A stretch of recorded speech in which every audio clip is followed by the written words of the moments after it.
আসসালামু আলাইকুম। কী অবস্থা তোমাদের সবার? আশা করি ভীষণ ভালো আছো, আমিও ভালো আছি আলহামদুলিল্লাহ।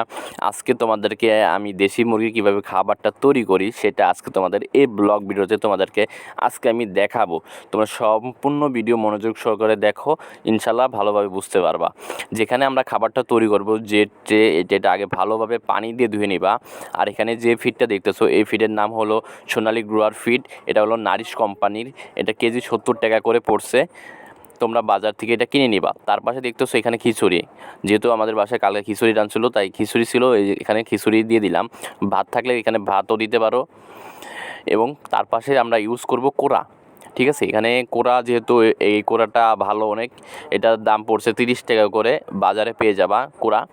কোরা তোমাদের অঞ্চলে কত করে কেজি সেটা কমেন্টে জানাই দিবা। আমাদের যেহেতু ঢাকা শহরে একটু কেজি একটু বেশি থাকবে, এটা স্বাভাবিক।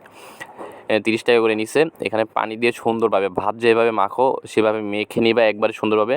আর এখানে পানি দিয়ে ফ্লোরটা আমরা একটু ধুয়ে নিলাম, কারণ খাবারটা টেয়ে দিলে মুরগিগুলো অনেক খাবার অপচয় করে। অপচয় কীভাবে করে আমি তোমাদেরকে বলি। পা দিয়ে ওরা হেঁচড়ায় খাবারটা বাইরে ফেলাই দেয়, তাই এখানে আমি খাবারটা ফ্লোরে বিছাই দিচ্ছি, যে হেঁচড়াইলেও কোনো সমস্যা হবে না, পা দিয়ে খাবার অপচয় হবে না, নষ্ট হবে না। এখন আমি মুরগিগুলোকে ছেড়ে দেবো। আলহামদুলিল্লাহ মুরগিগুলো ছেড়ে দিয়েছি। এখন মুরগিগুলো কত সুন্দরভাবে খাবারটা এখানে খেতেছে তোমরা দেখতে পারছো।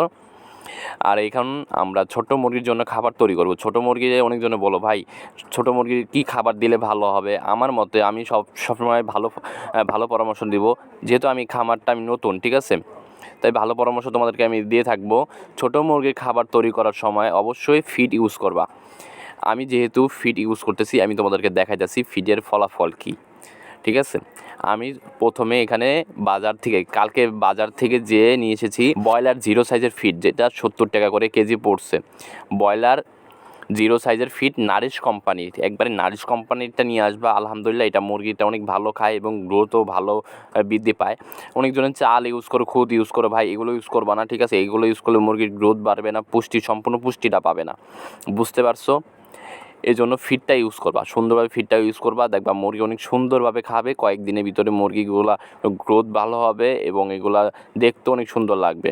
এবং এগুলো যদি বাজার বিক্রি করো, আলহামদুলিল্লাহ ভালো দামে বিক্রি করতে পারবা ইনশাল্লাহ। এখানে মুরগিগুলো আমি খাবার দিয়ে দিচ্ছি, দেখো কত সুন্দরভাবে খাবারগুলো খাইতেছে। আর বাচ্চাগুলোর গ্রোথটা আলহামদুলিল্লাহ আগের থেকে তুলনায় অনেক ভালো আছে। বর্তমান বয়স আজকে নিয়ে 4 দিন পূরণ হয়েছে।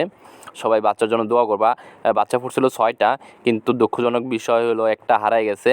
কোথায় চলে গেছে আমি নিজেও জানি না। আমি এই খাঁচাটা রাখছিলাম, মানে এই খোপটা রাখছিলাম সিঁড়ির নিচে রাখছিলাম, কিন্তু ওইখানে বাচ্চাটা পড়ে যায়। কোথায় হারাইছে আমি নিজেও জানি না। এই জন্য 5টা আছে।